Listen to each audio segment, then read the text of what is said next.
Good morning, everybody, and welcome to this week's sports podcast. It's Friday, the 26th of August 2022, and as always, we've got plenty to get through this week. So, without any further ado, let's get on with the news about the Halifax Cricket League. We've got a big weekend coming up where the top two face each other and the bottom two face each other.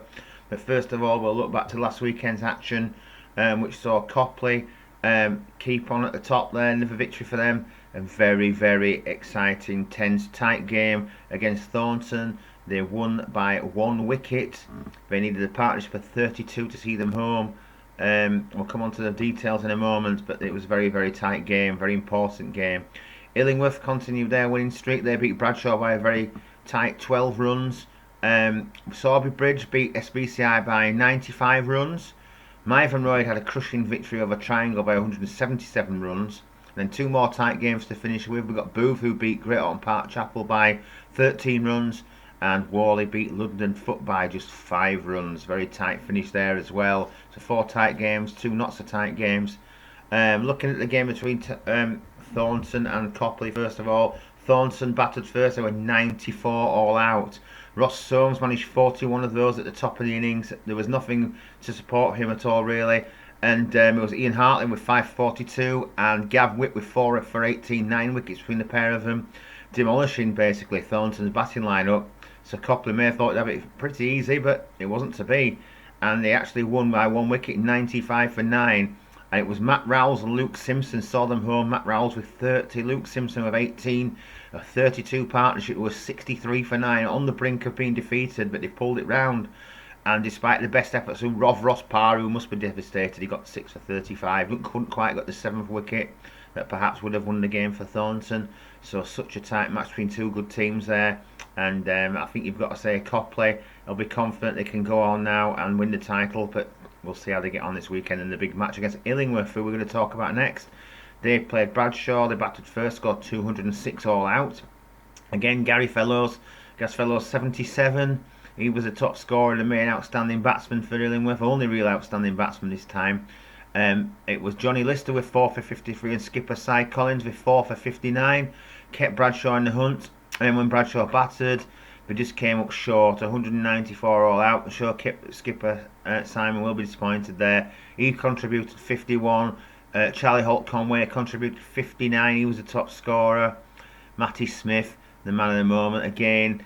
Him and Gas Fellows really sort of like helped Illingworth to where they are in the table. He took 5 for 53, did Matty. So close match, but just enough to see Illingworth home. Sorby Bridge, they had a fairly convincing victory, I've got to say, this week at SBCI. Tim Helliwell scoring 74 out of Sorby Bridge's 216 for 9. Ollie Benson took 4 for 57 for SBCI, keeping up his run of good form as well. SBCI, when they battered, 121 all out, just fell away really. Adam Fawcett was the only man of any note to contribute anything. He scored 35, and there were 3 wickets each for Liam Turner and Ashish Sharma. So that's good bowling for Sorby Bridge. Better batting performance and a comfortable win in a local derby match. Myvenroyd had a large win against Triangle. They scored 304 for 4. Thanks in the main to Luke Sutcliffe. He scored 103, so well done Luke, on your century. And also Jack Earl contributing 67 runs. And then when it came to the bat for Triangle, it was 127 all out Triangle. Carl Fletcher, experienced Carl Fletcher, scored 55. Jack Earl popped up again, this time with a ball. He took 5 for 41, so a good all-round performance for Jack there. Not the first time this month after the Parish Cup final. So he's having a good month in August. So a good win there for Myvenroyd. Booth, they beat Great Orton Park Chapel. Booth batted first, scored 265 for 9. Hasnain Wajid scored 85 and Rob Laycock scored 68. They were the two men with a bat. A decent total. Richard Wynne stuck 6 wickets for 73. A bit expensive, but he got 6 wickets. The unforgiving Boo there. Pitch. And then Great Orton Park Chapel, when they battered, just came up short. 252 all out, a brave effort. Fahad Shabir scored 90, and Adam Beasley, the skipper, scored a half century. He got 50 exactly. And also Joe Beaumont, he scored 54. So good batting contributions from those 3 guys. Patrick Thomas 4 for 67, helping contribute to Booth's narrow victory there. And in the final game from last Saturday, Worley batted first, 222 for 6. They scored. Connor Mitchell 52, Liam Keywood 50, and then we had Tom Hoskin with 3 wickets for Ludfoot. Ludfoot just came up short, 217 all out. A new name for me, Owen Bairstow 63, and then Ryan Allen 46. I don't think I've mentioned either of them too often this season, if at all. So they both did well for Ludfoot, but unfortunately for them, Liam Keywood also was in form with the ball, and he took 6 for 73. So a good game all round for Liam there, and a narrow victory for Worley. So looking forward to this weekend's fixtures, and as I mentioned, the big game is Illingworth against Copley, second versus top. There's 12 points between the two of them at the moment, so 192 to 180 in favour of Copley. Big match that. We've also got the Battle of the Basement. Great Ormond Park Chapel at 84 points are at home to Triangle, the place above them in 99. Now it's quite tight between the rest of the table, between 3rd and 7th. I think there's just 10 points. We've even got the match between Thornton and Booth. They're both on 141 points at the moment, so they're in their mix as well to try and push for the top 2 or 3. Ludden and Foot 137 points at the moment. They're at home to Bradshaw on 147. Bradshaw in 3rd place at the moment, but it's very tight. Mythe and Royd are making up more ground. They're on 137, the same as Ludfoot now, and they're at home to SPCI. And the other game sees Sorby Bridge take on Worley. So we've got a bit of a derby game going on there as well. So some good matches this weekend. The forecast looks good for tomorrow, so we should be okay to get all the games in. Okay, so that's where we are with the Halifax Cricket League. Elsewhere now, Yorkshire just missed out on qualifying for the knockout stages of the Royal London One Day Cup. They needed a victory in the last game at Scarborough against Hampshire, but unfortunately they came up short by 72 runs. So hopefully the experience the young lads have garnered from playing this tournament will help them going forward. Personally, I think we need to look at getting rid of either the Blast or the 100, because we can't be getting rid of the... in my opinion, we need the 50 over game to link the test series or the test game to the shorter format of the game, and it'd be too much of a gap between just 20 over game or 100 ball game even to a test match. The players need that in between experience for a one day event. So I think the Royal London Cup's great in that respect, and they need to look at the format. But unfortunately, Yorkshire failed to make the quarter-finals, but it's hopefully built them some experience for next year. I think there'll be quite a few changes during the winter. Also, without getting too much involved in the political aspect of this, I see that Gary Balance has apologised to Azim Rafiq, so let's hope that's draws line under it and things can move ahead now, and Balance can get back on with playing cricket for Yorkshire if they obviously both want to do, both Balance and Yorkshire want that to be the case. Elsewhere, England started the second test after losing the first one at Lords against South Africa. They made a better start to the second test after day one. They bowled South Africa all out for 151.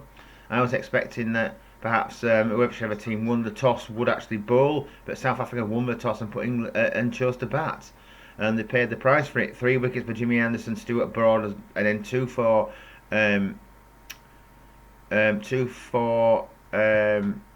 Stokes, and then 1 each for Jack Leach and for Ollie Robinson. So good results for England in that respect. Now the batting, and after the day one, they're 40 runs behind. Still got 7 wickets in hand. Johnny Bairstow down 38, and so is Zach Crawley. He's managed to fight his way through to the end of the day on 17 unbeaten. You can see the relief at the end of the day, and Johnny gave him a big pat on the back saying well done for surviving 76 balls, 17. Still there. Let's hope it can build a bit of confidence now and get a decent score. But England will fancy themselves to get at least a first innings lead of some kind. Stuart Broad said after the play last night there was something in the pitch still. Looked like it'd be a good batting wicket today, but there will still be opportunity for the wicket taking ball. So the advantage probably is England's at the moment, but we'll see how it goes over the remaining 3 or 4 days, depending on how long it lasts for. So yeah, that's where we are with the cricket. Moving on to football now. FC Halifax Town are not doing too well at the moment. They are bottom of the league after 4 games and haven't failed to score a goal. They've got 2 games this weekend. They're home to Notts County at the Shade tomorrow, and then they travel to Scunthorpe on Monday, hoping to pick up some goals and some points. The players still have confidence to say. The manager says he's got confidence in the players, so let's hope that they can pick up some points this weekend and get themselves off the bottom of the table and start moving up to where we feel they should be. The TV game this weekend, by the way, in the Conference National or the Vanarama National is Woking against Wrexham. So I wonder if Martin Tyler will get the day off from Sky to go and do his job at Woking and go and meet the film stars if they're here. With it being Woking being so close to London, there's got to be a chance they may come in for that game if they aren't already here. So yeah, but early days in the Conference National, yeah. In the Premier League, the leaders so far are Arsenal. They've won 3 games out of 3. They've made a good start. They played really well at Bournemouth last Saturday. I watched that game. They won 3-0, very comfortable. Bournemouth struggled. They look like they might have a long season. But Arsenal are playing well at the moment. Manchester City drew 3-3 at Newcastle in a really entertaining game up at St James's Park. They were 3-1 down at one point, fought back to 3-3, so a very entertaining match. Manchester United upset Liverpool. They beat them by 2-1. They were really up for the game on Monday night. I've got to say the first half they played the best I've seen them for some time. Particularly Rashford and Sancho, although I thought both of them faded out in the second half. Liverpool came back into the game, and when Salah pulled one back, it looked like they might be hanging on a little bit, but they managed to hang on all right. And now they've signed Casemiro. That'll strengthen the midfield as well. They're still making signings. There's talk of getting Anthony from Ajax. I'm not sure he's worth the price they're talking about. Looking to get another goalkeeper by the looks of it as well. There's been talks with numerous goalkeepers, including Martin Dubravka from Newcastle, so keep your eyes on that. Obviously, the transfer window closes next week, so we're getting to, I think it's Thursday, so keep your eyes open for all those deals in the last couple of days of the transfer window. This weekend, the TV matches are Manchester United away at Southampton, BT Sport, Saturday lunchtime, 12:30. The tea time game is Arsenal and Fulham, and that's on Sky, as are the 2 Sunday games on Sky. That's Wolves against Newcastle, 2 p.m. kickoff, and then Nottingham Forest at the City Ground at home to Tottenham. So that could be an entertaining game, I reckon. Then we've got a full round of midweek games next week as well, between Tuesday and Thursday. I had a quick look through those games. There was nothing that really stood out to me. There were sort of Leeds against Everton's on Tuesday. I can't remember if Aston Villa are away to Arsenal. I can't remember if that's Tuesday or Wednesday. And then we've got West Ham Tottenham, I'm pretty sure is on Wednesday. And the Thursday night match is Leicester and Manchester United. That's the only one on Thursday. So nothing really what I'd call outstanding, but the midweek rounds tend to be like a mixture of all the better teams against the lesser teams. Nothing all mixed in, nothing too exciting, because they don't want to put all the main games in the midweek slot probably. So that's where we are with the Premier League. And then we're going to move on and just talk about the Champions League, and the draw took place yesterday for the group stage of the Champions League. One of the big stories out of that was the fact that Manchester City have been drawn in the same group as Borussia Dortmund, so Erling Haaland gets a chance to go back to see his former fans back in Dortmund. I'm sure that'll be something he'll be looking forward to. Are also being drawn in the same group as Sevilla and FC Copenhagen. The other groups for the British team sees Liverpool face Rangers, so they're in the same groups. First time they'll have met in a competitive match, I was informed last night on TV. And also in that group we've got Ajax and Napoli, so I think it's going to be a bit tough for Rangers. It might even be tough for Liverpool where they've started the season, but we'll see. I'm sure they'll get this off in order by the time that starts, a couple of weeks' time. I think the first matches are on, is it the 6th of September, something like that? It's not far away now anyway. There's obviously cramming the 6 rounds of group games into the space for 89 weeks before the World Cup, so they're going to be very closely grouped together. In the other groups for the English teams, Tottenham have got Eintracht Frankfurt with the top seeds in their group. Those two together with Sporting Lisbon. Will Ronaldo be playing for Sporting Lisbon? That's the latest rumour, but he may be going back to Sporting Lisbon. They're in the Champions League. He wants to play in the Champions League. It might be his only option if he's that desperate to play. And then we've got Marseille in that group as well. And then we've got Chelsea's group. They've got AC Milan, Red Bull Salzburg and Dinamo Zagreb. That won't be easy.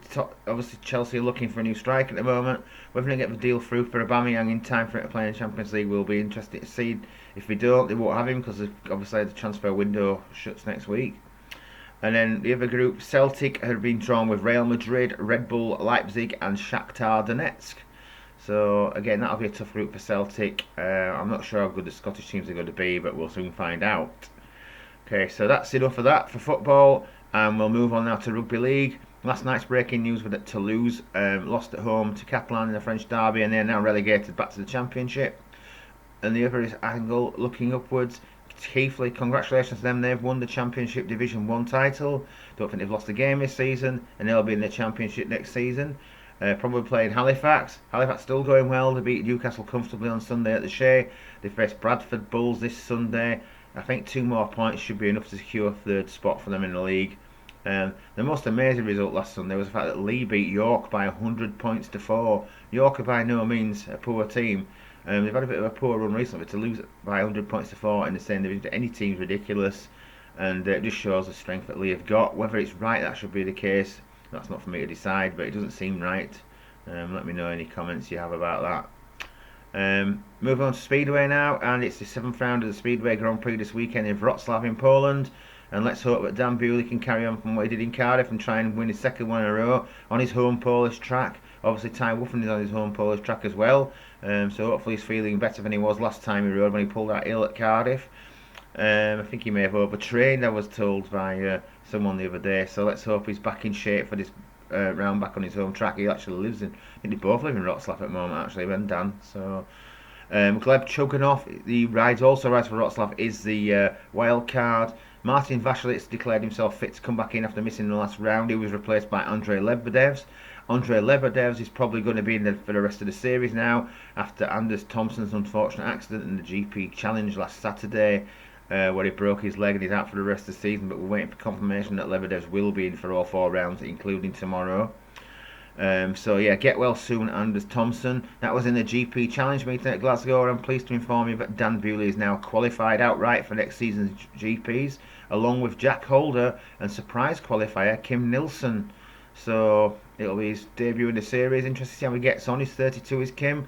He's a bit of a journeyman in Speedway. He's a decent rider. He's ridden in England mainly for Arena Essex when they were racing, and Ipswich before that, I believe. So he's got experience of the smaller tracks as well, but he's a decent level rider in Sweden, similar to what you'd expect probably from someone like Oliver Berntsson. He missed out on that meeting, by the way, at Glasgow. He had to pull out injured. He hurt his shoulder in the practice session, so he didn't ride in the meeting itself. Max Frick finished 4th after losing a run-off for the final qualifying spot to Jack Holder, so it'll be interesting to see if he can get back in next year, whether he doesn't want to have to rely on Dan, his teammate from Bellevue last year, not from last year, from the previous year, because he wasn't there. They've never, last 2 seasons they've not actually never ridden together actually at Bellevue, funnily enough. But yeah, so he'll be hoping to get back in as well. Robert Lambert will be obviously looking for a light wild card, I would think, because he might not have enough points on the board to qualify, but yeah, plenty to play for yet in the remaining 4 rounds, including tomorrow.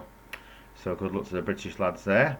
Elsewhere, we've got Sam Masters won the Championship Riders Championship at Poole on Wednesday night. He suffered injury a few weeks back where he damaged one of his collarbones and dislocated his other shoulder, been in a lot of pain. I think he had it plated, but even so he's managed to ride through the pain barrier for Edinburgh and Wolves in the last week or so, and he won the final on Wednesday night at Poole. Second place I think was Danny King, and 3rd place was Louis Kerr, so he did well, did Kerr. I would expect him to be in top 3.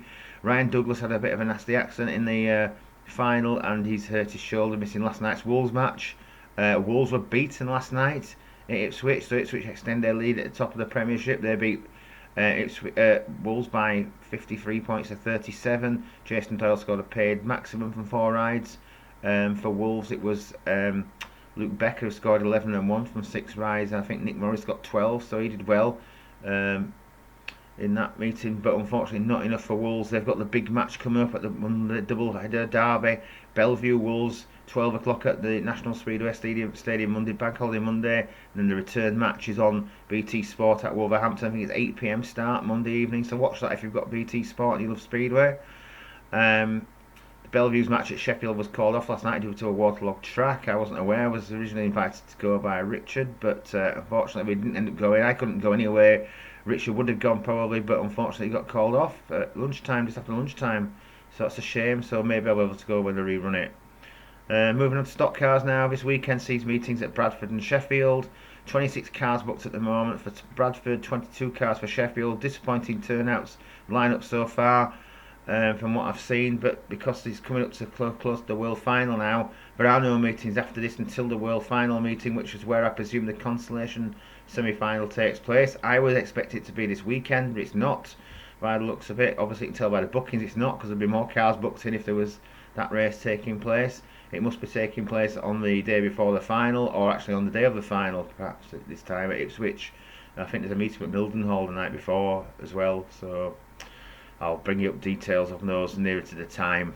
Last weekend in Venray, Danny van Wamelen won the World Cup. He managed to fend off a last bench challenge from Luke Davidson to win the title, and Ricky Lenson, a Dutch driver, finished third. So that's what happened over the pond in over the sea, should I say, in Netherlands last Sunday. And then we're going to talk about tennis finally today, and it's the US Open starting in Flushing Meadow, New York, on Monday. And there will be no Novak Djokovic. He confirmed yesterday, but he will not be travelling to New York because of his vaccination status. He's not allowed entry to the US at the moment. So this leaves Daniil Medvedev as the pre-tournament favourite. Having looked at the odds last night, he's around 5-2. Whether you think that's a little bit too short, I'm not sure. Second favourite at the moment, Rafa Nadal, he's 9-2. In the women's tournament, we've got Iga Swiatek. She's the favourite, 9-2. And then we're looking at 9-10-1, second favourite, Simona Halep. So that's quite open. So, yep, some tennis to watch there. I believe it's on Amazon Prime. I had a look last night at my subscription. It came up, say it was on there. We do a lot of tennis coverage. So if you've got Amazon Prime, you like tennis, why not have a watch of some of those tennis matches? They're normally quite entertaining. And if you're in the UK, for usually at a decent time, because it's in the US and a few hours behind, you get to watch some decent matches mid to late evening. So I think that's about all I want to cover this week. So thank you for watching as always. Don't forget to like, share, subscribe, and maybe leave your comments for me either on Facebook or on YouTube. But make sure if you're going to subscribe on YouTube, it'd be great. More followers, the better.